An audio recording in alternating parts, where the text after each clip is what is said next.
to be here today to introduce to you Trent Reznor, Atticus Ross, as well as the amazing Jeff Bridges. Come on down, guys.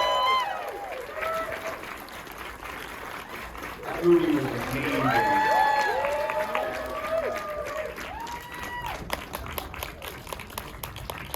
Keep it going. Give it up for them guys. All right. What's up? The dude. What a treat this is. I was just telling you backstage that that Jeff Cronenweth, who's the incredible cinematographer on this film, the way he played with aspect ratios, when you're in the grid, you're in 190, and you're in the real world 239, and they combine. There's just something beautiful about the images and how it's married to your music. I'm sure this is a question you've answered already, but I find it interesting as somebody who follows your score work in films. You've always been credited as Trent Reznor and Atticus Ross. But now in this film, for the first time, I believe, you're credited as 9 Inch Nails. Can you speak about that decision, but also, do you see a difference between those two when you score as Trent and Atticus versus when you score as 9 Inch Nails? Yeah, it's interesting. Trying to make a short version of this answer. We became good friends with Tom McDougall at Disney when we worked on Salt with Pixar. Yeah. And Tom became a friend through that process and lives down the street and came by a few years ago and said, just want to run an idea by you. Would you be open to working on a new Tron film? Immediately we said, yeah, for sure. The idea of Tron resonates with us and means something to us, you know. And then he said another idea. Would you be into the idea of it being called 9 Inch Nails as opposed to Trent and Atticus? And we hadn't really thought about that, but as we did start to think about it, there's one side of it that's practical from a marketing perspective. Seeing a logo can do a lot more heavy lifting than 2 names. But in an artistic way, what that seed planted was, you know, when we try to work on films, we attempt at the beginning of any project to disappear into the film, and our role is to help tell the story and hopefully help you feel a certain way when you watch a movie. And it's fun for us to kind of set up rules of what instruments we're going to use, what strategy we're going to deploy. And when thinking of it through the lens of calling it 9 Inch Nails, it set up a certain, right from the start, feeling that meant we weren't going to completely disappear and become, there would be a more limited set of choices of how we would approach it. And it also gave us some power when working with the creative team, director, producers, etc., of what it was going to sound like. We wanted it to sound less like a typical score and more like for one, I didn't think it should be orchestral at all. I thought it should be all electronic, and particularly with the plot of this film, let's lean into it sounding synthetic, heavily synthetic at times. So anyway, it really did change the way it ended up sounding and the way we approached it, of thinking it as an extension of the idea of 9 Inch Nails, if that makes sense. No, it's interesting. I guess for you, I was thinking about the filmmakers that you've worked with, Luca, Sam Mendes. I mean, you have some brilliant David Fincher. By the way, Jeff Cronenweth, who shot this movie, shot the Perfect Drug video, which is remarkable to think about all those years later. What is your process like with directors in terms of your narrative conversations? And because every director is different, Fincher's different, everybody, and I'm wondering how that process works as a composer, how it differs between different filmmakers. Well, I think it's always about, it starts with understanding the director's vision and embarking on a collaboration together to hopefully, whatever they've imagined in their heads, we can exceed that in terms of the storytelling that we can do with the music. In this particular case, because this sort of ties into what Trent was saying as well, I think calling it 9 Inch Nails and having similar discussions, I don't know how to quite phrase it. I think it's not exactly education, but we wanted to take some risks there was a learning process in terms of, an example I can give you is the light skimmer chase, which is one of my favorite sequences in the film. Yeah.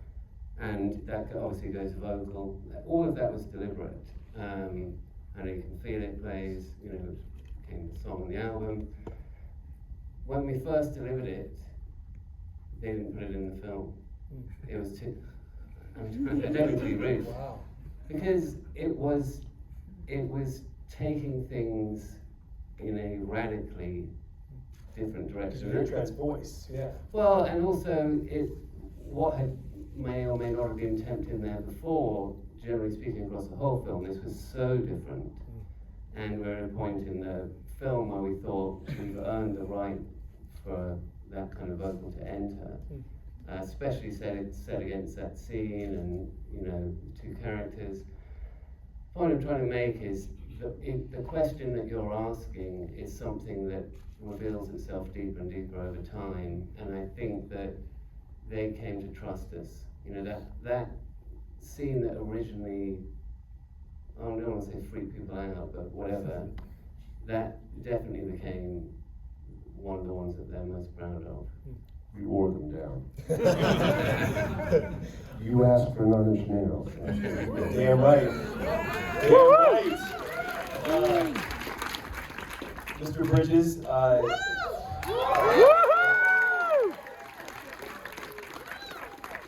things I want to ask you right now that I wish I could ask you, we don't have a lot of time, but you have been scored by some of the greatest composers of all time. I want to mention Carter Burwell. We were talking backstage about Starman. Jack Nitzsche. Yeah. And I was curious, as an actor, what's interesting about score, generally speaking, is you don't have that music there on set. And when the film is done and goes into editing and post-production, that music brings an elevation of some sort to the material. And I have to imagine that there's a relationship that you have as a musician yourself when you see yourself set to music. And I'm just curious what that process is like for you. Obviously, we can speak about Tron as well, but in general, as a musician, when you see the work you did set to music, what does that feel Yeah, like? what pops into my head is doing a movie called Fearless with, help me out now, I forget this guy, help me out, what's his name? Who directed Fearless? Peter Weir, thanks, man. Thank you. What Peter scored our work days. He made a little, cassette that he would score each day of work. So as we were working, the grips and the electricians, and we were all into the same groove. We were hearing that music, and then we'd watch dailies. They don't do that probably much anymore, but they show you the work that we did yesterday, and he would score that. He would have his boombox there, and he would play. And then at the end of the movie, he gave everybody a cassette with all that music that we listened to. So music was just Steve and I. When I make a movie, I'll have my playlists, that I'll listen to in the trailer and so forth. Was that anywhere near your question? No, it is, but what's Kevin Flynn's playlist? Yeah. Like, what's a playlist that helps you get in his head? That was over 40 years ago, first thing, but Wendy Carlos, who the guys used in this First Tron. film too. What a great score that was. And gosh, so many things. As we do these interviews, it triggers different things. When we were doing the original Tron, Lisberger, who was his first film. Steven Lisberger, and the walls of the stage were coated with video games that you didn't have to pay for. Nice. And and I'd be on there, and my game was Battlezone. Anybody know that game? And I was locked into it, man. And they told me, "Come on, we gotta shoot." And I'm preparing, man. But that kind of music, of all the, all those kind of music. But Jack Nitzsche's score for Starman. And Starman. Oh. Yeah, gorgeous. Yeah, absolutely incredible. And I'll continue with you because obviously you, as the Tron films have gone on from '82 now to 2025, you've also lived your own life outside of the character, of course, but every time you step back into his shoes, you have lived a different part of your life leading up to that point. So you've gained perspective on the world, an emotional perspective. Can you compare and contrast stepping into his shoes in '82 versus 2025 and the life that you've lived in between and kind of how it affects the Well, way it was you always think? advanced, everything, it was all about, the future, what was just ahead, Now, the original Tron, the sets were black duvetine with white adhesive tape. Those were our sets, shot in 70 millimeter black and white, and then hand tinted by a bunch of Korean ladies, That was what that movie was. The next one, in Legacy, I got scanned, just like, he gets, zapped with the thing. I get scanned. That was the first time that they started to do that, So I'm now in the computer, and they can do with me what they will. And I, when I saw that, Legacy, I didn't like it. I thought it looked more like Bill Maher. I said, that's all, it's supposed to be a program, so that, but everything is, just a little bit. Now, seeing that, I saw the film last night, and my gosh, the special effects, so strong and beautiful. So it's always that, newness, that was the general feeling on each of the films. Trent, I've been listening to you for so many years, and then to see the work you've done and you and Atticus have done in films is so interesting. I was wondering if you can talk about the writing process of a Nine Inch Nails album in terms of like a song versus a theme or a piece of score, because what's beautiful about this film and what's beautiful about the music that you create, Social Network, and all these movies that you make, is the score is a character. It's a leading character in the movie. There's an atmospheric quality to it. And as the arc of the character progresses, the score, I believe, in my opinion, feels like it progresses as well. And with a song, on a Nine Inch Nails album, it's also a story. It's also an arc, has a beginning, middle, and end. Can you speak about the difference in writing themes versus songs, I guess, if I can put it that way? Nice, easy question. Some softballs. Unpack it. When we were first approached by David Fincher many years ago for Social Network, Yes. it was a panicked couple of weeks where I had no idea how you write for movies. I watch a lot of films. I enjoy soundtracks. I know how to write songs to some degree.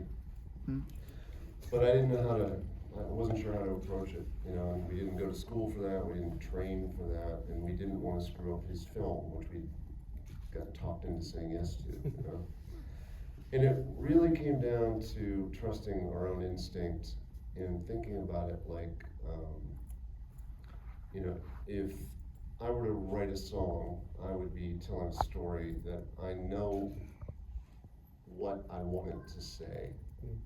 Lyrics play a role, music can support that and play to it or play against it, or might add tension, but my end result is I want you to feel a certain way. I want you to feel goosebumps and be sucked into this feeling I'm trying to convey through the song, is what I'm thinking about. And, I remember with Social Network, I didn't know how to write a scene of someone turning a corner, walking through a campus that lasts 23 seconds. But I knew what it felt like to be that character that felt, in the case of Zuckerberg's character in that film, believed in something that felt passionate about, realized he might have gone too far and it cost him a lot of things, but it felt like it was a noble pursuit, but at the end feeling hollow and may have screwed people over. I know those feelings, And I think kind of substituting what lyrics would play, substituting that in for a scene and a score, and really core of what I'm saying is focusing on the emotional content of how should you feel hearing the song? How does the director want you to feel? What story is he telling? How can we contribute emotionally to that?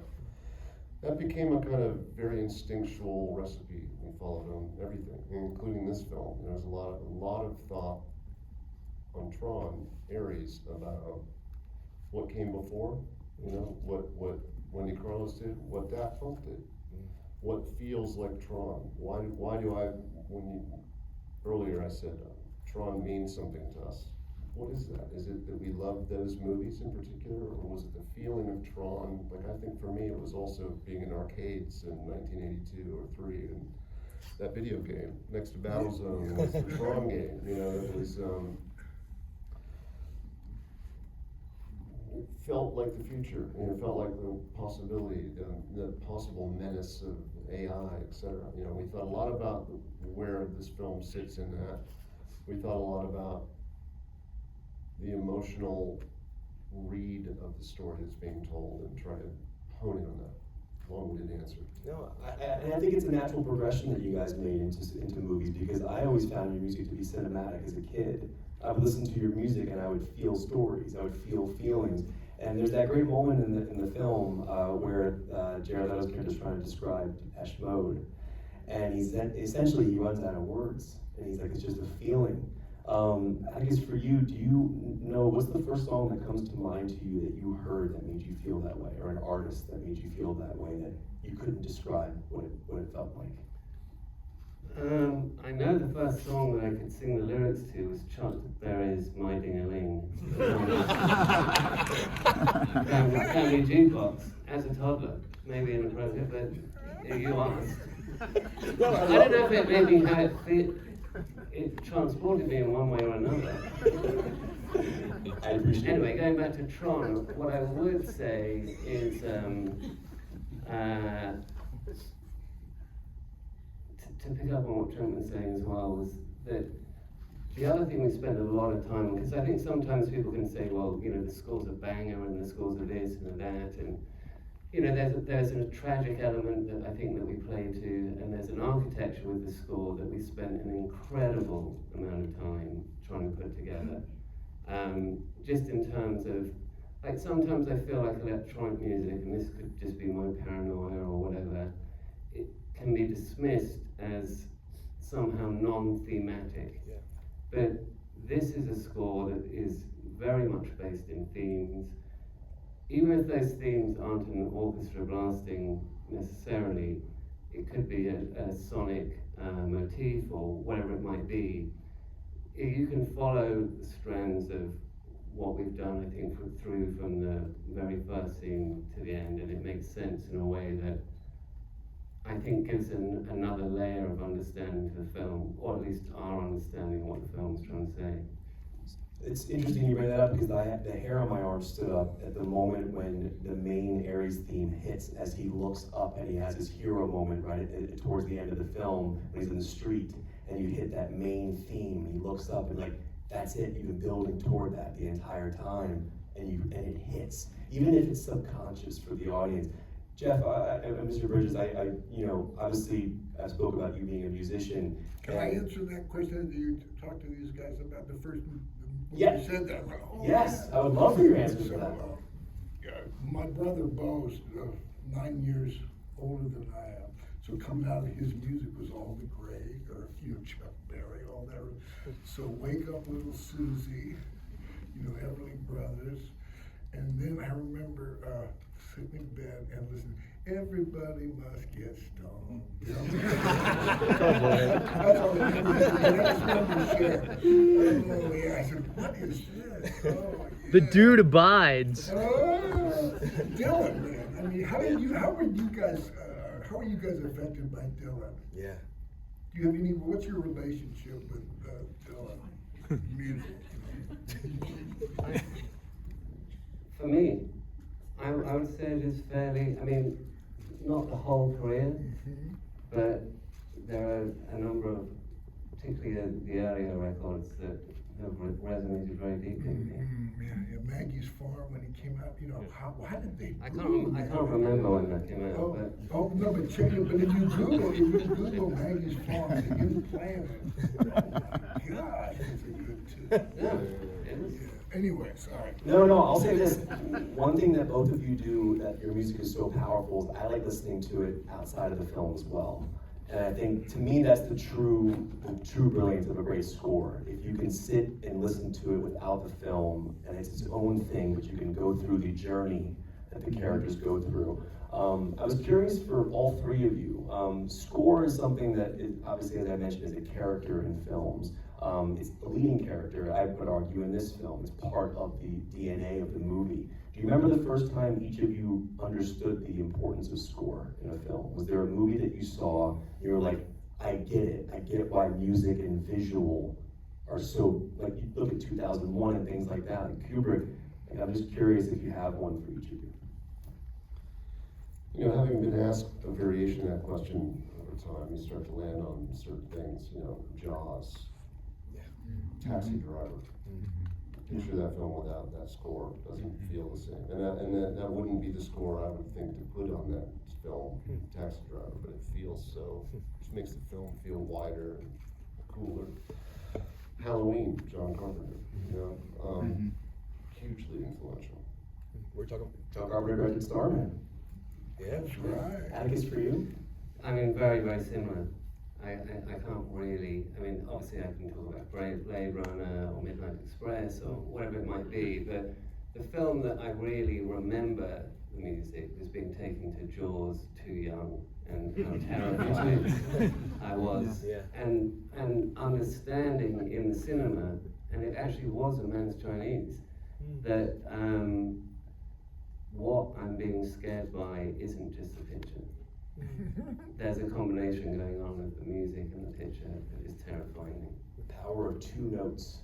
I mean, There you go. it's kind of incredible. Mr. Bridges, for you, do you know? Yeah, what popped into my head was A Man and a Woman. Anybody remember that? Any of you old guys remember that tune?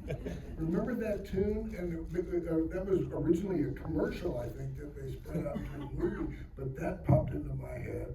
And then also David Mansfield's score to Heaven's Gate.